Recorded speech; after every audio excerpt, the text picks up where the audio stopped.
Oy vey, Shana Tova, everyone. A Kativa Tova, good writing, a good year. Please God for all of us. A big oy vey. It's hard to believe we're here again like this, but you know, as I mentioned before, we plan, and there are we try to plan, and laughter is made in our faces, but it's good to be together, even over the technology, and we want to say how much we are grateful that we have the chance to be together with all the help of everyone who's made this possible, those especially with the technological abilities and various things, and our staff, and everyone who's come together to make this happen. But tonight I want to talk about, something, hopefully a little inspiration, something that will bring us a kind of kavanah to focus throughout these holidays, maybe something to lift us up, because I know a lot of us are feeling much more of an oy vey in our soul, in our neshama right now, than in lots of gewalts, and not necessarily perhaps as simchadik and festive as we'd like. So here's what I want to start off with. First of all, we want to thank you so much for your concern and your prayers for healing, particularly for Rabbi Jenny. As you can see, she is back, thank God, in the flesh. She's shining and amazing, and her davening is lifting us, and her kavanot. And we know you've been with us. We know you've carried us in the past, and you carried us now. And this undoubtedly has been a surprising and unpleasant and unexpected experience, one we never hoped for, and hope, please God, don't hope in anyone else ever. But the question that you all asked me, or asked us in general, is how are we doing? How are we staying afloat? How do we deal with the fact that Rabbi Jenny, who's the CEO of our entire mishpacha, was gone for 10 days in isolation? All of us were in quarantine. Some of you know my mother-in-law had a false positive, which I guess completely mishogana and all over the place, because she was kind of CEO number 2 in place in our household. And when she had to be isolated, thank God she's fine, ended up being a false positive. But we really were undoubtedly put into a tizzy. And again, we know for a fact that members of our congregation too. People have had breakthrough infections. It's been challenging, and everyone has struggled this past year. So the question people asked me and asked Rabbi Jenny, how are we faring? How are we doing? And how are we staying afloat in this time? And the word that came to mind to me, it's one is we were literally restricted. We were constricted. And the word for Egypt in Hebrew is Mitzrayim. Mitzrayim literally means Metzer Yam, or Metzer, it's Ayim at the end, but it's kind of a doubling. Metzer or Mitzar means a narrow place, a straits, a place of constriction. And we literally felt we were kind of like in Egypt in the sense of being enslaved. I mean, look, we had lots of blessings and lots of privilege, okay?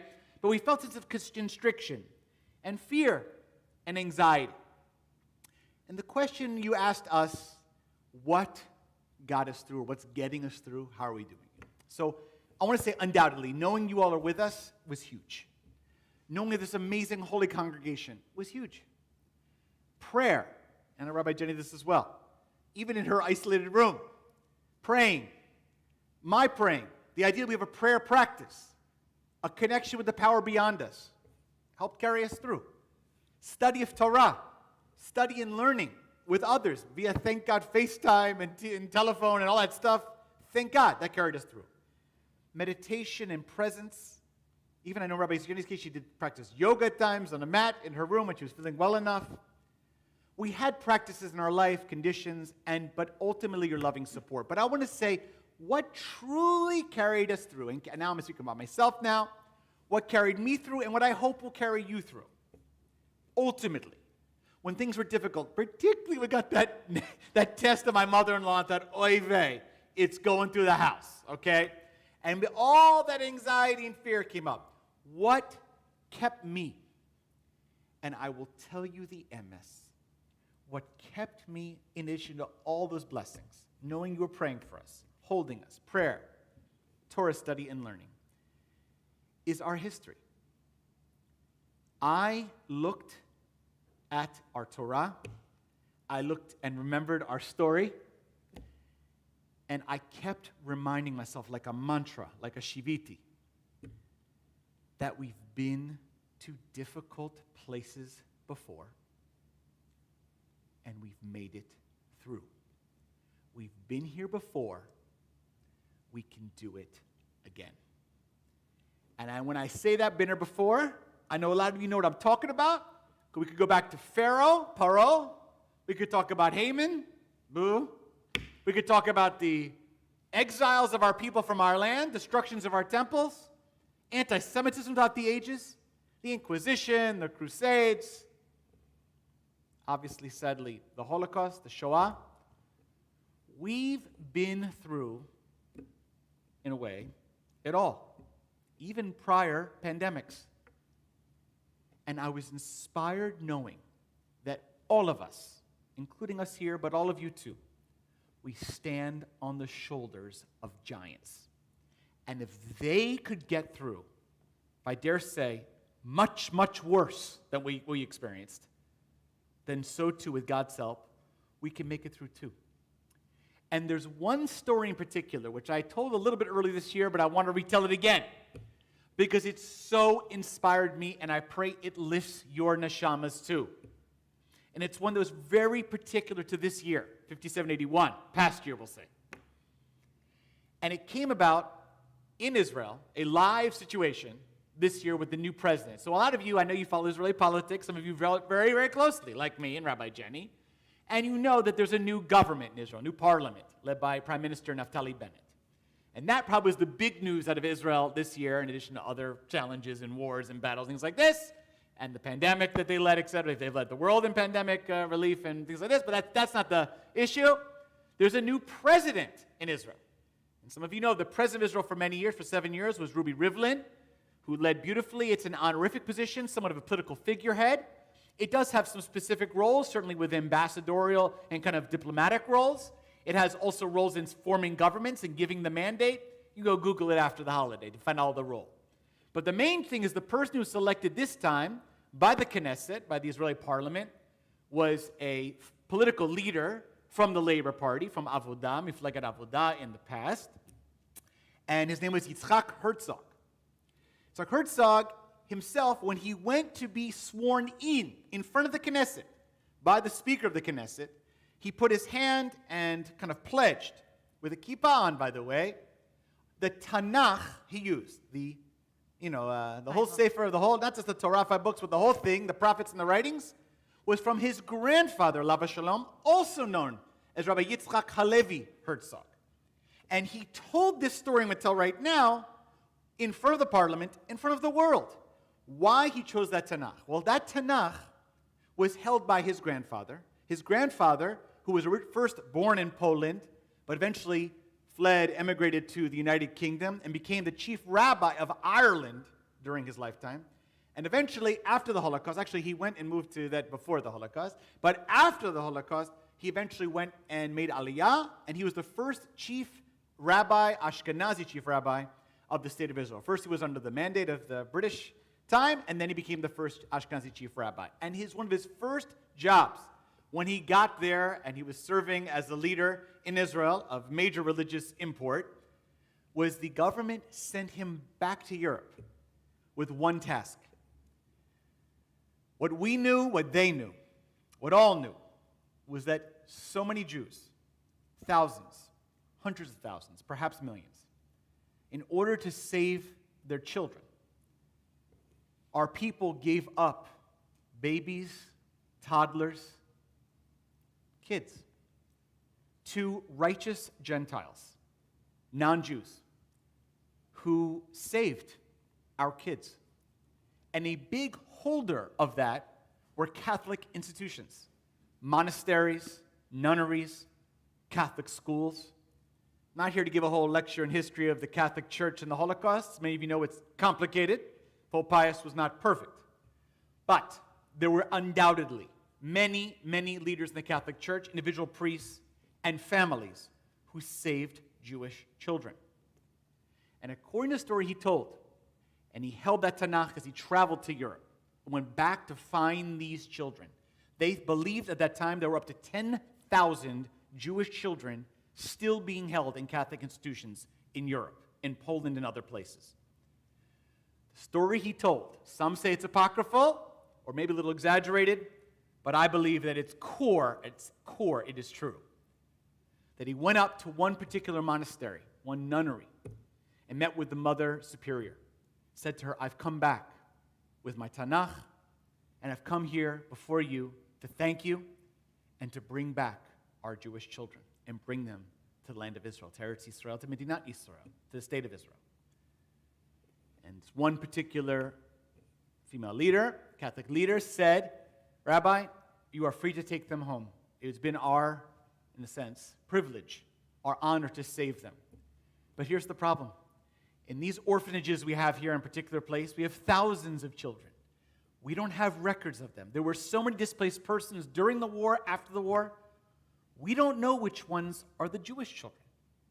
Many of these children were given to us 3, 4, 5 years old. Now they're 8, 9, 10 years old, whatever. We don't know who they are. They have been raised in our Catholic community. They've been practicing our prayers. You are free to take them if you can find them. And according to the story he told, he stood up and gathered in one particular place 500, 1,000 kids in a kind of dining hall at one particular monastery. He stood up at the front like a rabbi. All the kids looked at him, didn't know who he was, what he's doing, this big beard, a big kippah. And he stood up at the front, held his Tanakh in his hand, in his arm like this, and chanted, Shema Yisrael, Adonai Eloheinu, Adonai Echad. Now, many of you know that there's a tradition. We do that here at Beth Meyer in the preschool. That children, when going to sleep, there's a custom for parents to chant that Shema Yisrael upon going to sleep.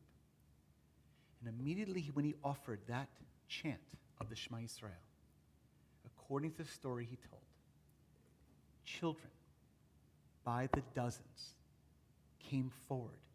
It gives me chills telling it to you. Crying, saying, Mommy, Papa, Abba, Ima, Tati, where are you? That Shema Yisrael was so deep inside of them, and Rabbi Herzog knew it, that when he chanted it, they came out and came forward. And he turned to the Mother Superior and said, these are the Yiddish Kinder. These are the children I'm bringing home. Now, I tell you that story for a few reasons. Rabbi, of course, the current president held that Tanakh to say how much we hold on to our people, including our kids.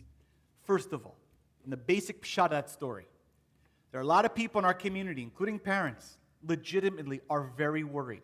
How are we going to keep Yiddishkeit, Jewish life, the shul, education alive during now a second year, Jewish year, of pandemic? What I want to say about that story is that Am Yisrael Chai, we will not give up. We will continue to bring in these kids wherever they are. And the same thing for adults. We have been here for thousands of years, and God willing, we'll be here for thousands more. We know what it means to be struggle and to be disparate and separated, but we also know what it means to gather back together, and we will do it again. But the second thing, and this is what inspired me during the most difficult times in this past 10 days, 2 weeks, is it reminded me that our people has been through much, much worse. Our people has struggled, been oppressed. They've attempted to decimate us, take our children from our arms. But we never gave up. And we cleaned up the pieces, and we gathered together, and we kept Jewish life going. In the darkest moments, when we worried about my mother-in-law, when we worried about Jenny, when we worried about you, in addition to all your thoughts and your love and your prayers, I remembered Rabbi Herzog and his Tanakh and those kids, and I remembered that the Jewish people lives, Am Yisrael Chai, and that with the power of our history and the power of great leaders and the power and gift of righteous Gentiles who helped and risked their lives to help the Jewish enterprise continue, we could get through that, then we can get through this. So in this Rosh Hashanah, we have lots of ois and lots of gewalts, and no one's more frustrated than us that there's nobody in this sanctuary right now. Believe me, nobody. More disappointed, frustrated, angry, sad, disappointed. But we can all be inspired, knowing our people has found a way forward in much more difficult circumstances than this. And we can do it again. With God's help, in this year, let us hunker down. Let us remember the shoulders of the giants that came before us. Let us remember those kids that came to Rabbi Herzog. And let's remember that we too, someday, will gather all the kids and all the adults here in this sanctuary, and we'll look back and say, we too stood strong and courageous as our people has done for 2,000 years. May we, with God's strength, make this happen. Amen.